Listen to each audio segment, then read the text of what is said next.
One TV Patrol.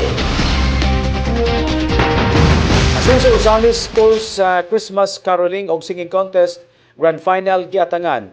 Gilauman nga mas atangan pa sa mga Usamis nun ang Grand Final sa pinakaunang Asenso Usamis Schools Christmas Carol Competition and the Open Solo Singing Contest nga mahitabo sa Disyembre 21. Si Committee on Tourism Chairperson City Councilor Dinky Suiso mismo ang gipahibalo labot sa serye sa maong singing competition nga gisugdan niadtong Nobyembre 30 atol sa Bonifacio Day sa Asenso Usamis Wellness Park, particular sa amphitheater.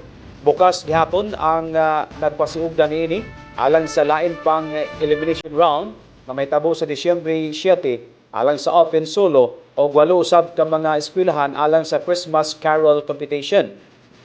Sa Disyembre 14, laing 8 gihapon ka mga schools ang musalmot sa elimination round o sa Disyembre 21 mauna ang Grand Final night diin ang top 6 sa Open Solo Singing Contest o top 6 usab ang magbangga alang sa schools Christmas Carol Competition. Kipasigadbo ni Council Dinky Suiso nga nagtangag og dagkong premyo ang palarang mananaog sa maong pa-contest nga suportado ni Mayor Indy Waminal, Congressman Ando Waminal o Governor Henry Sevilla Waminal. Conducted the first of the 4 Saturdays last November 30, the Open Solo Singing Competition at Wellness Park. That's Saturday, and we have 13 singers, contestants during that night. 13 singers? 13 singers. Out of the 13 singers, we have chosen top 3. These were from Barangay Gango, Barangay Mulikay, and Barangay Carmen Annex. And the next round will be the next Saturday, December 7.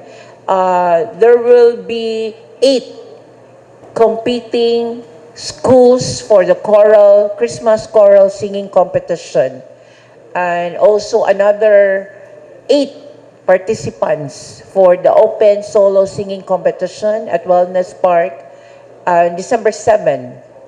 Then on December 14, another 8 competing schools. Please support the activity and please be present on 7, 14, especially on the Grand Finals night, 21. One TV Patrol.